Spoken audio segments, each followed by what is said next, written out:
जदि आपण भी जड़े सीएम किसान हिताधिकारी हन आउ ए जाए ई केवाईसी नाई करी बेले घरे बसी निजर फोन रु ही आपण ई केवाईसी करि पारबे। देखुन आज्ञा सरकार दिन को दिन नुआ नियम माने आनुथिसन आउ दिन को दिन हिताधिकारी डाटा के अपडेट करुथिसन।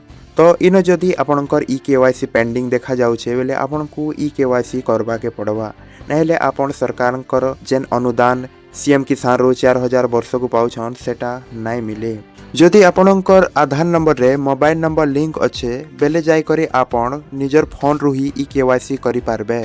जदि आधार रे मोबाइल नंबर लिंक निना बेले केंता करी आपण ई केवाईसी करबे सेटा वीडियो रे आके मैं बताबी। तो वीडियो के लास्ट जाए देखुन आउ निजर ई केवाईसी करिनो। तो पहला निजर फोन रे जे कोनोसी ब्राउजर टे ओपन करी किना सर्च रे सीएम किसान ओडिशा लेखी सर्च करुन। तार परे एंता किछि ओपन है जिबा सीएम किसान गवर्नमेंट ऑफ ओडिशा से ऊपर क्लिक करुन आउ तल के स्क्रॉल करुन आउ इन देख ई केवाईसी स्थिति जांच करंतु लेखाई से ऊपर क्लिक करुन। इन क्लिक कला परे एंता किछि इंटरफेस खुली जिबा इन एप्लिकेंट रो आधार नंबरटा दे देबे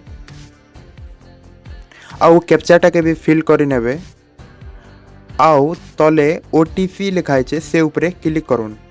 तो ई आज्ञाकर ऑलरेडी ई केवाईसी टा कंप्लीटेड हो जाइए। तो एंता किछि शो होचे जदि आपणकर ई केवाईसी नाइ हेर बेले आपणक फोन रे गोटे ओटीपी आसबा ओटीपी टा दे देबे आउ सबमिट करबे बेले आपणकर ई केवाईसी टा कंप्लीट हो जिबा। जदि आपणकर आधार रे मोबाइल नंबर लिंक निना बेले इन देखो साफ साफ लिखाई छे for e KYC authentication through IRIS and fingerprint scanning please visit your nearest common service center और मो सेवा केंद्र। तो इन साफ साफ लिखी दे छे कि जदि आपण फिंगर दे करी आउ जेन आखि आई स्कैनिंग करी करी ई केवाईसी करवा के चाहूछन बेले आपण को मो सेवा केंद्र बा कॉमन सर्विस सेंटर जाय करी सेटा करवा के पड़वा। जदि वीडियोटा हेल्पफुल लगला बेले गुटे लाइक करी दउन आउ आकु भी एंता इन्फॉर्मेटिव वीडियो माने देखबा के आमर चैनल के सब्सक्राइब करी दे थाउन।